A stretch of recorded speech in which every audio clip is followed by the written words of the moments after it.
สบายดีพ่อแม่พี่น้องเนาะตอนนี้กำลังเปลี่ยนน้ำเนาะถ่ายน้ำบ่อปลา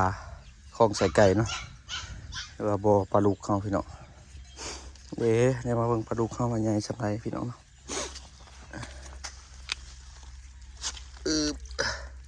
เต็มอยู่พี่เวท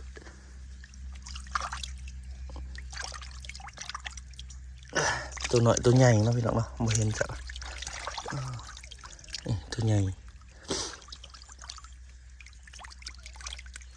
จับปลาไหลสับพี่น้องเลยตัวหน่อยตัวใหญ่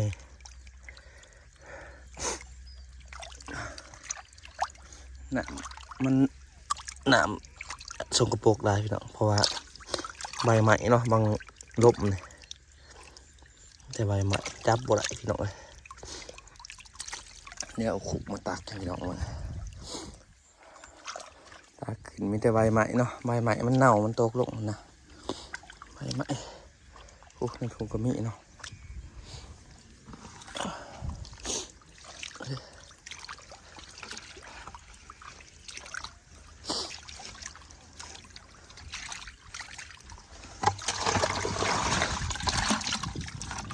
หมดแล้วสัก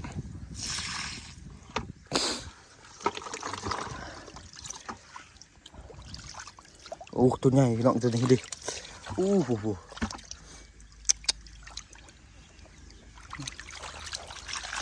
โอ้โหตัวใหญ่เว้ยใหญ่กว่าหมูเว้ยตัวน่ะ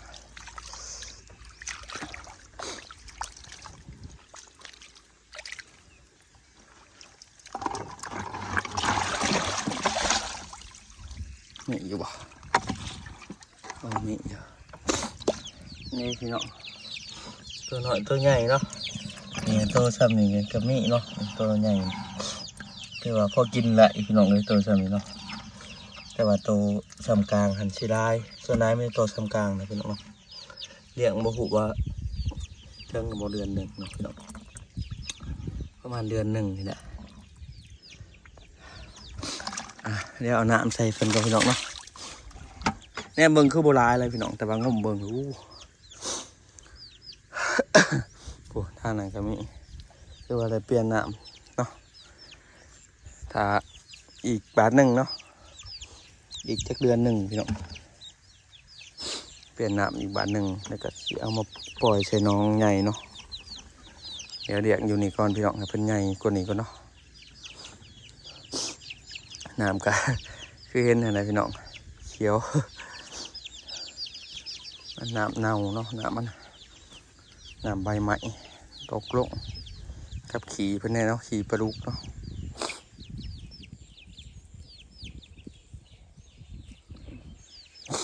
เดี๋ยวเอาน้ำมาปล่อยใส่ก่อนเนาะพี่น้องเดี๋ยวพัชตาย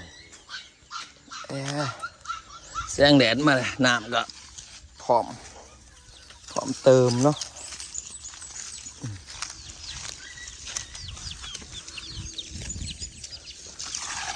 เอาอัน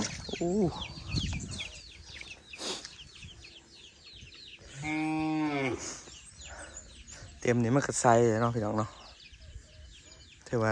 น้ำดีร้ายกว่าน้ำเสียถือว่าเปลี่ยนออกไปร้ายพอดีใส่เวลาเอาออกเนาะประมาณมื้อหนึ่งพี่น้องมื้อหนึ่งกับคืนหนึ่งพอดีเบิดพอเขาใส่ท่อดูดลงนะจากที่สูงลงที่ต่ำเนาะมันก็เลยสะพี่น้องถ้าใส่โฟมดูดมันก็สิไหว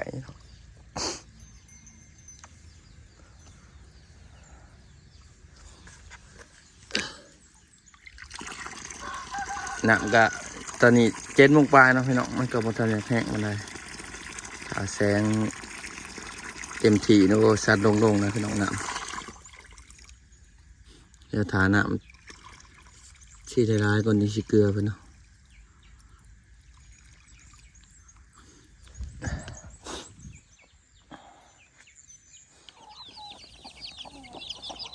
ใกล้ตอนเช้าพี่น้อง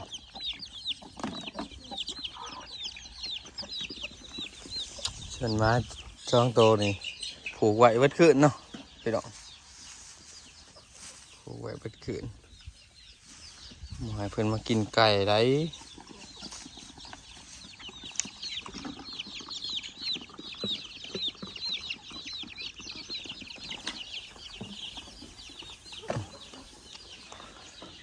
ไข่มันไข่หลายจักหน่อยจ้ะไข่ลายแม่แล้วนี่ไข่ลายแม่ห้างเบิดบ่อยามันก็บ่ไข่เนาะไข่พวกกัน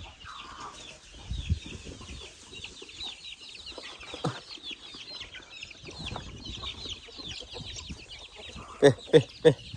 โอ้เป็ดเลยมันกินหอยเด้อมันกินหอยพี่น้องเอ้ย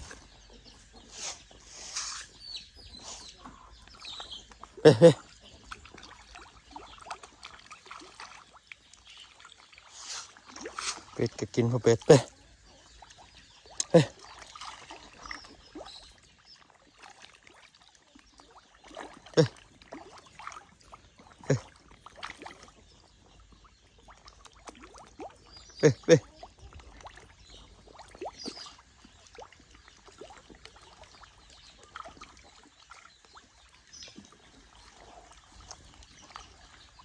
เว้พาน้องนี่ก็เริ่มใหญ่หมดแล้ว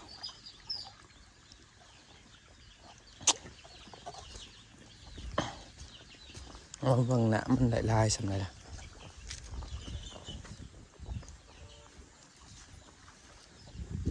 เริ่มลายเติมเนี่ยใสคือบัดนี้พี่น้องเอ้ยเริ่มเห็นตัวปลาเนี่ยเห็นตัวปลาเนาะบัดนี้เนาะในกล่องอาจจะเห็นเนาะพี่น้อง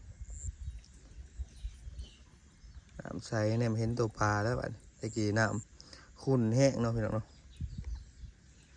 ขุ่นจนดำ น้ำใสแล้วบัดน้ำใสเนี่ยเห็นตัวปลาแล้ว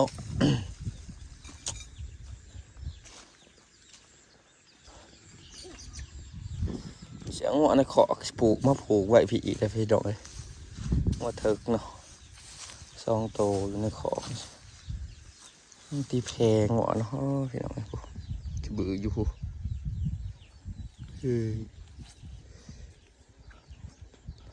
คนกันเนาะพี่น้องจากแทงจากผัดเนาะอีเทวเป็นยังพี่น้องเลยหัวกะนี่แหละเนี่ยงัวก็ระมัดระวังเดืองแพ้เดืองเที่ยวเบิ่งเที่ยวจอบเนาะถึงปล่อยถึงยังก็อย่าพูงัวมันก็มาเนาะพูงัวค่อยมากินแถวนี้แหละอยู่ถึงพุ่นเนาะต้องปล่อยหันจักโตว่ะอยู่นี่1 2 3 4 5ปล่อย6 7 โตเนาะพี่น้องเพราะว่างัว12 โตเนาะ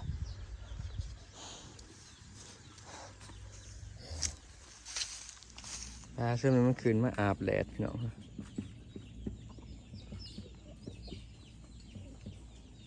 เห็นมาลอยดินอาบแดดเนาะมีปลานิ่นเนาะส่วนลายปลานิ่นจะลายเนาะปลาคอแล้วพี่น้องมันไหลสวบปลาหน่อยปลาคอวันนี้ปลาคอตัวใหญ่เติบได้พี่น้องเลยลายโตเติบเนาะปลาคอเนี่ย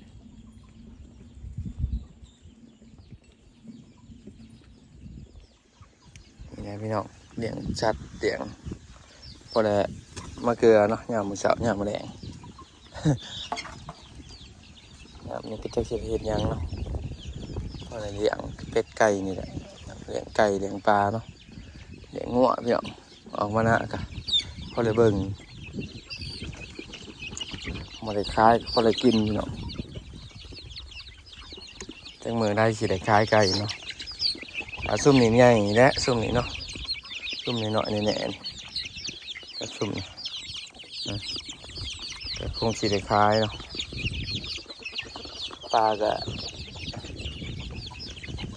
ขามใหญ่เนาะก็สิเอาขึ้นคล้ายไปลุกไปยังกะว่ามันหอมหยาครับพี่น้องมันมาตอม หอมหยาแล้วหยางามขนาดพี่น้องเลยงามคัก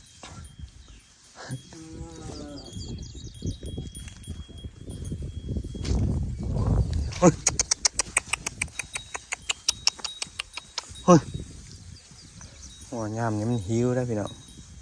หัวเพื่องก็เริ่มบ่มีกินเลยนะหัวไผ่ใหม่เนาะฝนหักกระตกเธอเดียวพี่น้อง หญ้ากับพระท่านโป่งเนาะหิวดีหัวก็โอ้ยหมุนมาเลยพี่น้องเลยมีคนปีนคนยังเขามาก็ฮักมันอะไรเนาะต้องเสริมรักหลายๆพี่น้องเฮ้ยงอตัวเองหมดเลยมาบดหนึ่งงอดิ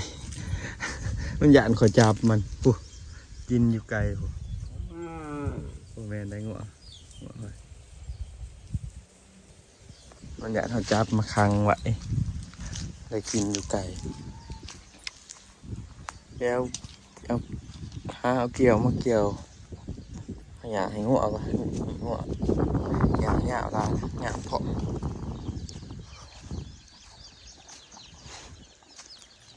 ตอนนี้น้ำเริ่มเต็มเลยเนาะพี่น้องโอ้เห็นตัวปลาเลยพี่น้องเห็นปะน้ำใสคักกว่านี้โอ้ตัวนี่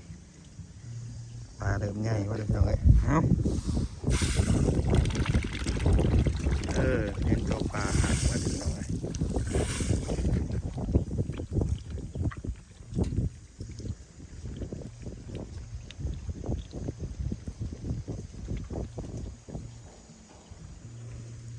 มันกันเปลี่ยนน้ำมันรู้มันก็สีใหญ่ไว้เนาะพี่น้องเนาะ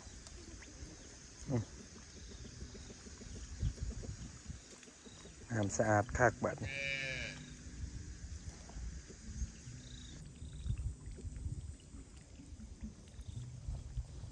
ใสเห็นตัวปลาแต่กี่บ่เห็นตัวปลาเนาะ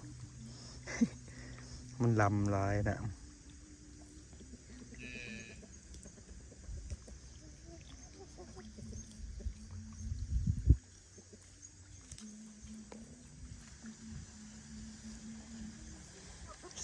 ใสภาษามันตอนแรกนี่เนาะเกี่ยวหยางงอกอ่ะโอ้หยางงามครับเกี่ยวพอดีเลยพอดีแบบโบลบโมยังเนาะโมมีเกี่ยวเรื่องบริเกี่ยวมันแล้วก็ไปซื้อเกี่ยวมาใหม่เกี่ยวเสียเบิด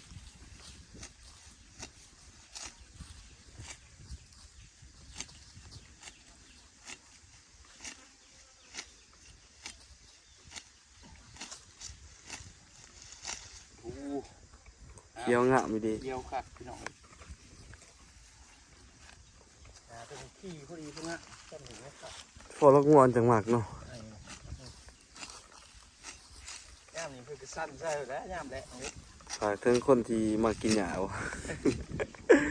ได้รอนหยาได้งามพอมี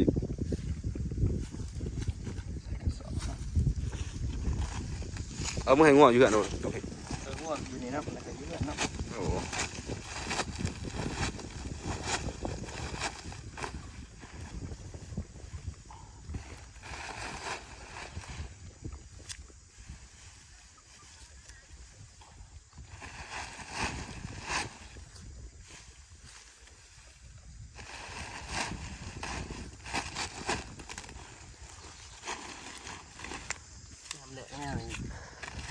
ยางัวกินเยอะรู้พี่ขนาดนี้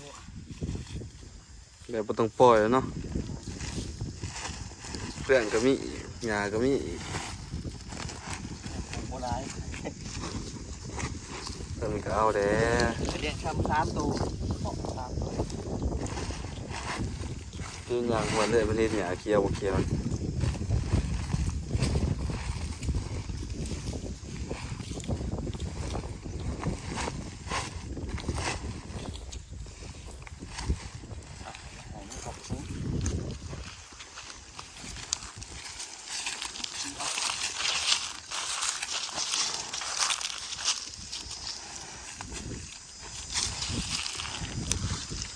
งัวได้กินหญ้ามาอีก